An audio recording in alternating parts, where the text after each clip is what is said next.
delivered. So first and foremost, our people have to wake up and come out of this darkness, come out of this ignorance of thinking they serving the Most High, man. All right, when you're not serving the Lord, man. All right, you serving men, you serving traditions of this world, and you serving confusion. All right, nonsense or things that's inaccurate.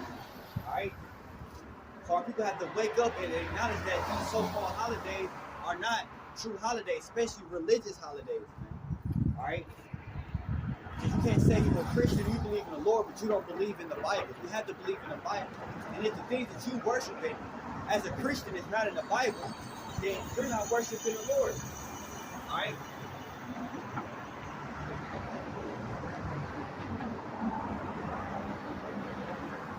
Even though we're not justified in keeping the Passover anymore.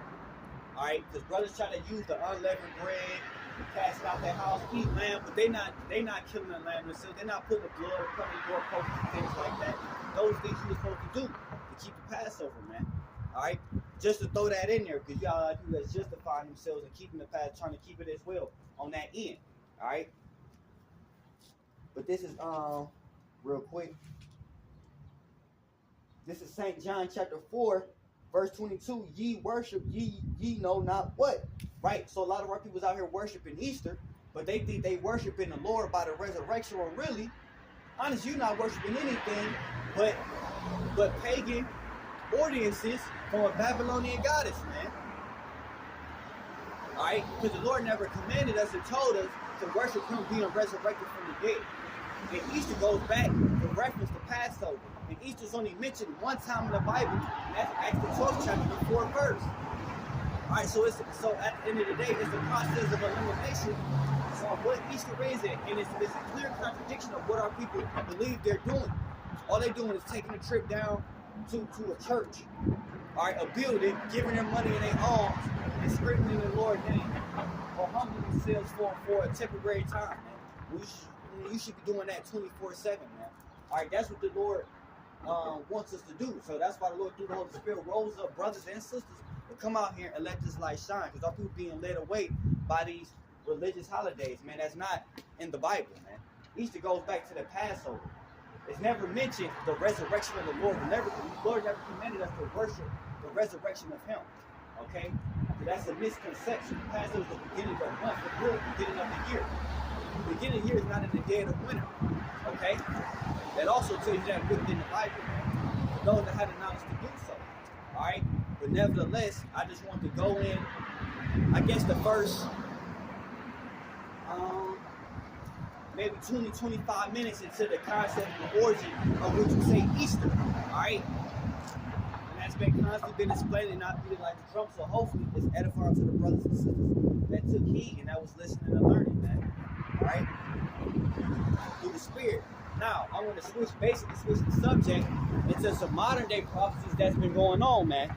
Alright, because the title of pretty much this lesson that I'm going into today is not only Easter and the Passover, but also into the currencies, the New World currency, you know what I'm saying, in the beginning of sorrows, okay? So the economy, American economy in particular, is finna take a hit, okay?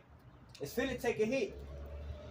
Because you didn't know, mainly China basically been you know what I'm saying, conspiring, you know what I'm saying, with Iran, I believe, and Saudi Arabia, Iran, which is the Persians basically, you know what I'm saying, and Turkey, to come back to a digital currency, man, and to put away the American dollar.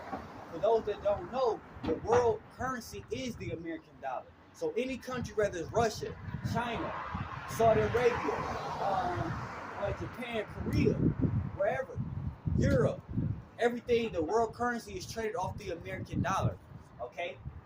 It's not gold, it's not silver. The American dollar is basically the petrol, right? That's the trade currency. But these countries like Russia, China, all right, Turkey, Iran, they're like, the hell with that, all right? The American dollar is not backed by gold and silver. It has no true worth. It's just monopoly money. So they said, hey, we're going to just change this currency and we're going to get away the American dollar, which is basically cutting America out and stripping them out of their power and having their influence over the world, man. Okay? And guess what? That's the only thing that's keeping the American dollar truly afloat. Okay?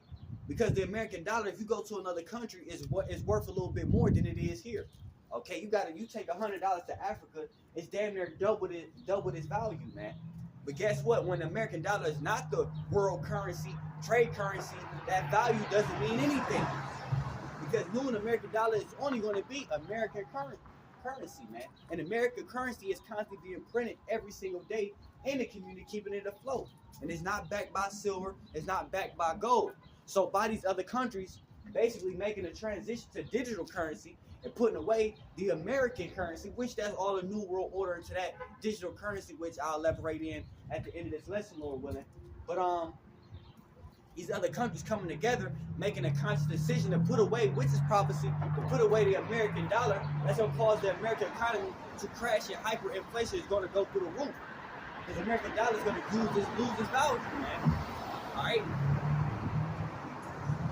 And they're going to continue to pump more and more print, more and more money into the economy, which makes it lose its value.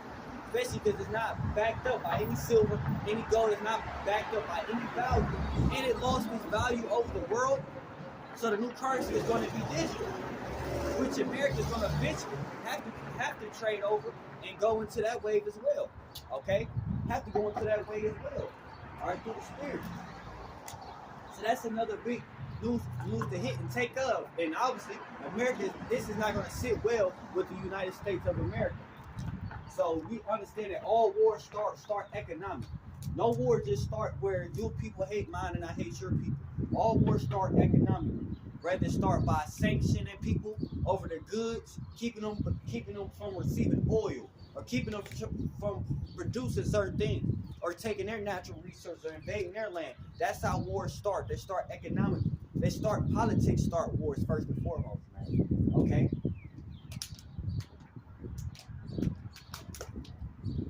And this is a major economic disadvantage that America is going to find itself in, man. Because they no longer going to be able to put sanctions on countries because they're not going to be taxed by the American banking system, man. They're not going to be taxed by the American banking system anymore, man. They're not going to be sanctioned. So the sanctions that America put on these different countries, like Russia, all right, who else? Japan or whoever, China, these sanctions that they put on Russia and China is going to be voided. Because all these other countries basically going to come together and be like, hell with America, we're going to do our own thing. And America's going to have an issue with that, which that's going to lead to war. But this is just an economic war that's going to start, an economic struggle that's going to take place, man. All right? Which is prophecy. All right? Through the spirit, which I'm going to touch on a couple. And obviously, when we talk about America, we talk about the so-called white man, which is Esau. All right? There's no such thing as a white man. There's no such thing as a black man. All right? The so-called white man goes back to a man Esau. All right? Which is the son of, which is, at the end of the day, the son of Isaac. Okay? The brother of Jacob. Jacob is the father of the children of Israel, man. All right, the Prince of Power.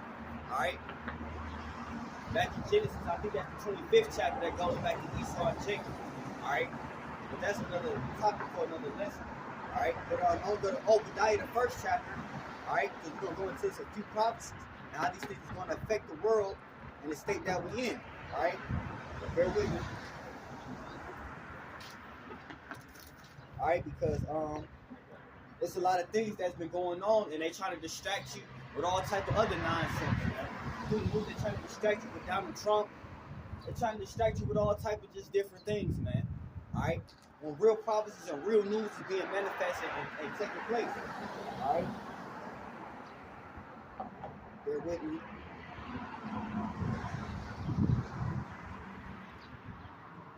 All right, this is the book of Obadiah.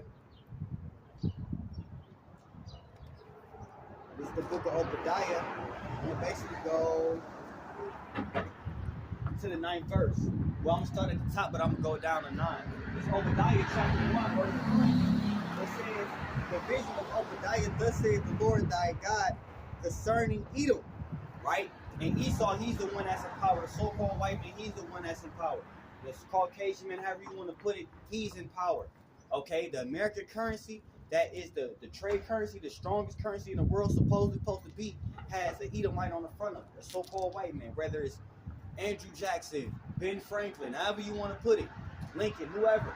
All right, it's Esau, and he that controls the money he's the one that's in power. All right, during the time of the Babylonians and all that, during the time of the Assyrians, you had an Assyrian on the currency. Okay, during the time of the Romans. All right,